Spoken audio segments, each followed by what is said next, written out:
The iron gates of medieval cathedrals are still standing, still dark, still solid. Meanwhile, modern steel bridges are being repaired, repainted or replaced after just a few decades. That's not nostalgia talking. That's metallurgy, asking an uncomfortable question. Because here's the mystery that won't go away.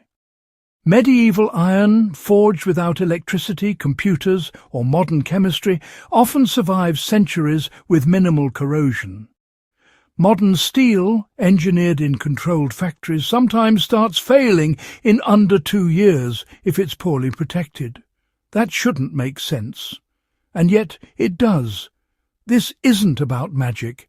It's about how iron used to be made, how it was used, and what modern industry quietly traded away in the name of speed. Now, this is where things get interesting. The rust problem. We think we understand. Rust feels simple. Iron meets oxygen and moisture, and corrosion begins. We're taught that better technology should mean better resistance. Stainless steel, coatings, galvanization. End of story.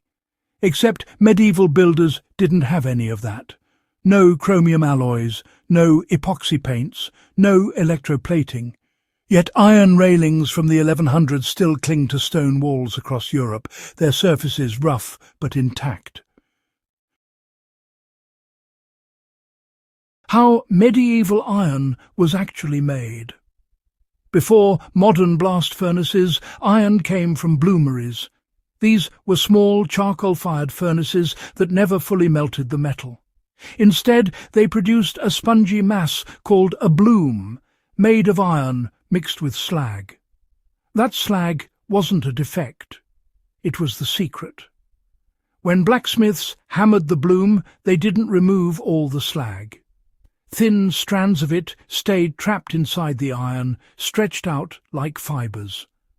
The result was wrought iron, a material with a layered, wood, grain-like internal structure. Those slag inclusions were rich in silica, and silica does something remarkable. It slows corrosion. It blocks the spread of rust, forcing it to stop and restart instead of racing freely through the metal. In simple terms, medieval iron was internally armoured against decay. That's why medieval iron often looks scarred but stable. It ages without collapsing. It degrades gracefully.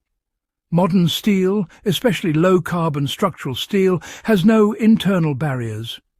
Once rust begins, it can spread like a wildfire through dry grass. Charcoal changed everything. Here's a detail most people miss. Medieval iron was smelted with charcoal, not coke or coal. Charcoal burns cleaner. It introduces fewer sulfur and phosphorus impurities into the metal. Those impurities matter. Sulfur makes steel brittle. Phosphorus can increase hardness, but also encourages cracking. Medieval iron had trace amounts, but not enough to destabilize the structure. The result was iron that bent before it broke, and corroded slowly rather than catastrophically. But, consistency has a downside. Without any internal barriers, corrosion just moves freely. And modern steel is often used in environments it was never really meant to endure without constant protection. Paint fails, coatings crack, moisture gets in. And once it does, there's nothing inside the steel to slow the damage. Medieval iron assumed exposure. Modern steel assumes maintenance. That difference is, honestly, everything. Now, about the real role of thickness and design. Medieval ironwork wasn't thin. Gates, hinges, grills and chains were massively overbuilt by modern standards. Thickness matters. Rust eats from the outside in. A thick bar can lose surface material for centuries and still function. Modern steel is engineered to minimum tolerances. Strong enough, but no extra. So, when corrosion starts, there's less margin for loss. Design philosophy changed. Medieval builders planned for time. Modern builders plan for replacement cycles. Neither approach is wrong, but only one survives neglect. This wasn't a forgotten secret guarded by master smiths. Medieval craftsmen didn't know corrosion chemistry.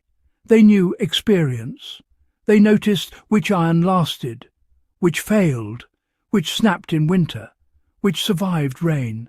So they kept what worked. Today, we absolutely know how to make steel that resists rust. Weathering steel, stainless alloys, corrosion-resistant composites. But those cost more. They're heavier, slower to produce. Industry didn't forget how to make durable iron. It chose speed instead. For medieval life, durability wasn't optional. A broken hinge could mean an unsecured gate. A failed chain could cost livestock. A rusted weapon could get you killed. Materials had to endure rain, frost, and years of neglect. That's why iron objects were designed to be repairable, reforged, rehammered, reused. Rust wasn't the enemy. Sudden failure was. This mindset shaped everything from tools to armor. Reliability over perfection. Here's the clever part. Some modern conservation projects now use traditional wrought iron techniques when restoring historic structures. Not because it's romantic, because it works better in the long run. The internal slag structure makes repairs age at the same pace as original materials. No galvanic mismatch, no accelerated corrosion. The past isn't being admired, it's being copied. And well, that should tell us something. Medieval iron didn't refuse to rust.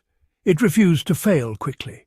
It accepted damage, controlled it, and slowed it down. It was designed for centuries, not warranties.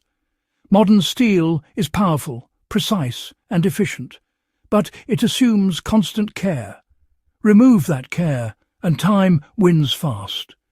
The old world didn't build stronger because it was smarter.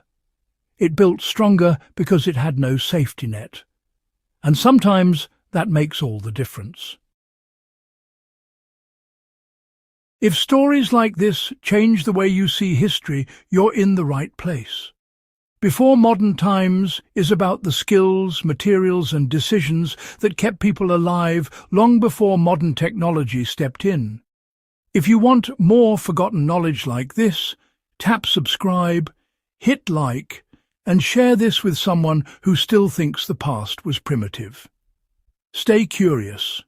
We'll see you in the next one.